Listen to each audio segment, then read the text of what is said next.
Assalamualaikum warahmatullahi wabarakatuh. Nama saya Muhammad Zuhilmi bin Muhammad Zakri. Nombor metrik saya 257546. Untuk LCCG 3143, Kemahiran Komunikasi Kepengurusan. Tajuknya ialah Isu Dalaman Organisasi Kementerian Kesihatan Malaysia, iaitu KKM. Untuk pengenalan, saya menceritakan serba sedikit berkaitan dengan KKM. Kementerian Kesihatan Malaysia, KKM, merupakan satu organisasi kerajaan yang berperanan meningkatkan taraf kesihatan rakyat Malaysia berdasarkan ciri-ciri efisien dan cekap, serta memantau agensi-agensi yang lain, iaitu agensi kesihatan yang lain. KKM juga bertanggungjawab memberi bantuan kepada individu yang memerlukan perkhidmatan kesihatan. Seterusnya, perkhidmatan yang disediakan oleh organisasi ini, iaitu KKM, juga merangkumi aspek rawatan, pemulihan, pencegahan serta efisien dengan memberi tumpuan kepada rakyat yang memerlukan. KKM bertanggungjawab terhadap sistem keselamatan dan kesihatan Malaysia seperti tingkah laku kesihatan, kesihatan awam, pengurusan kesihatan, penyelidikan, perubatan pernafasan, promosi kesihatan, penjagaan pergigian, institusi kesihatan, makmal, keselamatan pesakit. Assalamualaikum warahmatullahi wabarakatuh. Saya Irwandi bin Hamid, nombor metrik 257343. Di sini saya akan membincangkan isu berlakunya dalam organisasi Kementerian Kesihatan Malaysia, iaitu KKM. Seperti yang kita tahu, setiap hari fasiliti kesihatan di negara dipenuhi dengan orang ramai yang memerlukan perkhidmatan kesihatan. Malah ada di antara warga asing selain daripada warga negara Malaysia juga menerima perkhidmatan kesihatan di fasiliti, contohnya di hospital kerajaan dan juga klinik kesihatan di dalam negara dan daerah-daerah atas faktor kos yang murah. Okey, saban hari juga kita menerima runtutan daripada segelintir masyarakat yang mengatakan bahawa hospital kerajaan dan juga klinik kesihatan di daerah, kualiti perkhidmatan kesihatannya adalah begitu perlahan. Ini dapat kita lihat pada contoh kes viral Amoy di klinik kesihatan Melaka yang memviralkan dan juga marah kerana menunggu hampir 2 jam untuk menerima rawatan. Okey, seterusnya kita dapat lihat kekurangan kaki tangan dari golongan pelaksana. Daripada sudut ini kita dapat tahu bahawa setiap agensi kerajaan juga menerima masalah yang sama. Okey, yang seterusnya adalah keadaan semakin cabar dan bebanan dan terpaksa dipikul oleh kekurangan dalam kementerian tersebut. Okey, ini dapat lihat contohnya sewaktu PKP di mana frontliner iaitu banyak kesihatan dapat lihat dalam betul lumus dalam membendung masalah COVID-19, di mana staf dan juga doktor telah betul lumus dan bekerja dengan lebih masa. Satu lagi masalah yang timbul di kalangan organisasi ini adalah kekurangan doktor pakar yang perlu melayan jumlah pesakit ramai. Kita boleh lihat doktor pakar ni kebanyakan daripada luar negara yang diambil bekerja di Malaysia dan dibayar dengan bayaran mahal. Okey, kadar pembayaran gaji yang tinggi di sektor kesihatan swasta berbanding dengan sektor awam adalah merupakan salah satu faktor mengapa ramai doktor yang meletak jawatan. Okey, kita dapat lihat di sini kita ada 2 doktor pakar, tetapi bayaran yang ditawarkan di hospital swasta lebih tinggi dan juga berkemungkinan doktor tersebut boleh membuka klinik kesihatan sendiri untuk mendapatkan bayaran lebih banyak. Okey, sekian, terima kasih. Assalamualaikum warahmatullahi wabarakatuh. Saya Nur Amalina binti Muhammad Zakri, So, saya akan menerangkan tentang model yang terdapat di dalam isu dalam organisasi Kementerian Kesihatan Malaysia.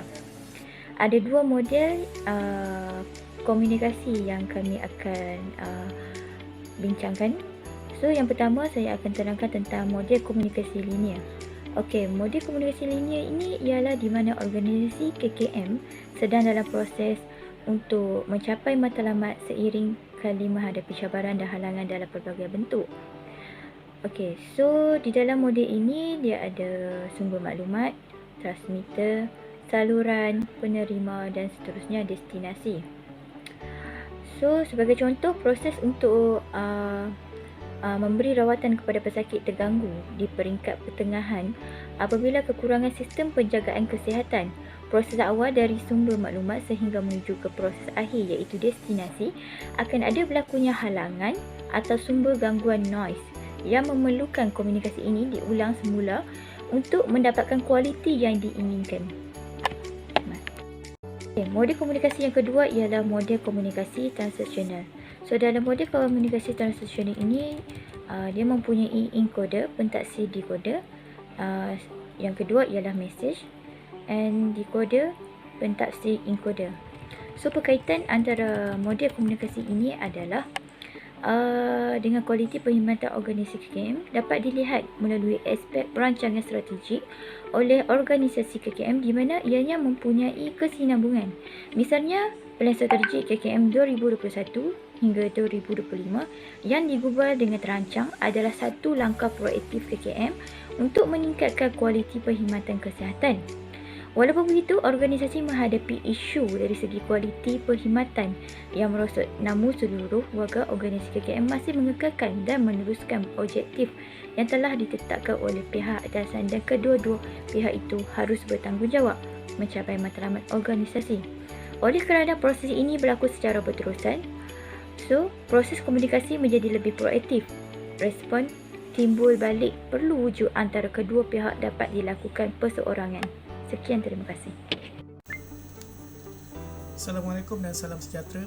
Nama saya Muhammad Hafiz bin Abdul Hamid, umur metrik 249158, akan membentangkan item yang keempat iaitu pandangan dan idea untuk mengatasi isu. Dalam item ini kita ada 3 poin utama. Yang pertama, menumpukan sepenuhnya kepada pengurus sesebuah organisasi. Terdapat 3 perkara yang perlu ada kepada kemahiran asas kepengurusan iaitu teknikal, kemanusiaan dan konseptual. Ketiga-tiga perkara ini wajib ada pada seseorang pengurus sebagai pedoman untuk melaksanakan tadbir urus dalam organisasi mereka. Poin yang kedua, terdapat 5 pendekatan strategi yang boleh digunakan untuk membimbing organisasi. Antaranya adalah yang pertama, strategi communicator.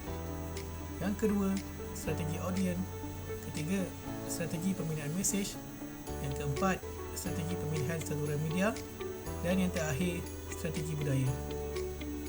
Antara 5 pendekatan strategi ini, pemilihan strategi yang tepat seperti strategi audience contohnya perlu dilakukan oleh seseorang pengurus untuk mengawal keadaan ataupun mengawal emosi audien ataupun pelanggan mereka.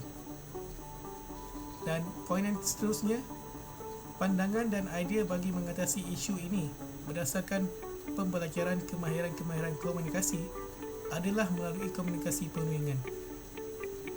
Seterusnya, saya serahkan kepada ahli kumpulan saya untuk menerangkan poin yang seterusnya. Sekian, terima kasih. Assalamualaikum warahmatullahi wabarakatuh. Nama saya Siti Nur Adila binti Abdul Aziz, nombor metrik 258074. Saya akan membentangkan tentang cadangan proses dan strategi mengatasi isu. Cadangan proses dan strategi komunikasi pengurusan yang boleh dilaksanakan adalah dengan strategi communicator. Langkah pertama yang harus difikirkan oleh pengurus mengenai analisis yang perlu dilakukan terhadap organisasi untuk mengenal pasti kelemahan dan kekurangan dan mengaplikasikan sebarang perubahan dalam organisasi. Strategi audien dilihat sebagai keperluan bagi sesebuah organisasi untuk mengatasi cabaran semasa yang berlaku, terutamanya melibatkan isu dalam organisasi KKM. gabungan dua cadangan proses strategi iaitu strategi komunikator dan strategi audien berupaya mengubah struktur dalaman organisasi sebelum menyediakan perkhidmatan kepada masyarakat bagi mendapatkan hasil yang efektif. Kedua-dua strategi yang dicadangkan ini adalah komponen yang penting dalam proses model komunikasi transaksional. Peranan pihak KKM adalah memperkenalkan prinsip asas komunikasi risiko merupakan langkah yang tepat bagi membantu mengatasi masalah komunikasi dalaman dan komunikasi pihak KKM kepada orang. Ya, sampai ke pengakhiran pembentangan iaitu kesimpulan. Kesimpulan di sini dapat disimpulkan kepada 5 kesimpulan yang dapat diberikan oleh kumpulan kami. Pertamanya, mengenai isu yang berlaku atas organisasi KKM dilihat menjadi satu perkara biasa dan tidak dapat diselesaikan.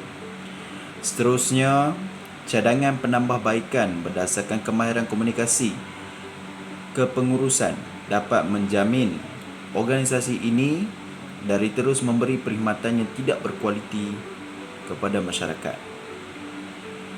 Seterusnya, perubahan secara drastik dan langkah proaktif harus dilakukan dengan sebaiknya untuk meningkatkan kualiti hidup masyarakat dan menjaminkan suasana harmoni. Seterusnya, kemahiran dalam aspek perhubungan awam, antaranya bertindak menjadi juru cakap jabatan dalam menyampaikan maklumat dengan tepat, mampu mengelakkan sebarang kekeliruan salah tafsiran kepada isu yang dibangkitkan oleh orang awam.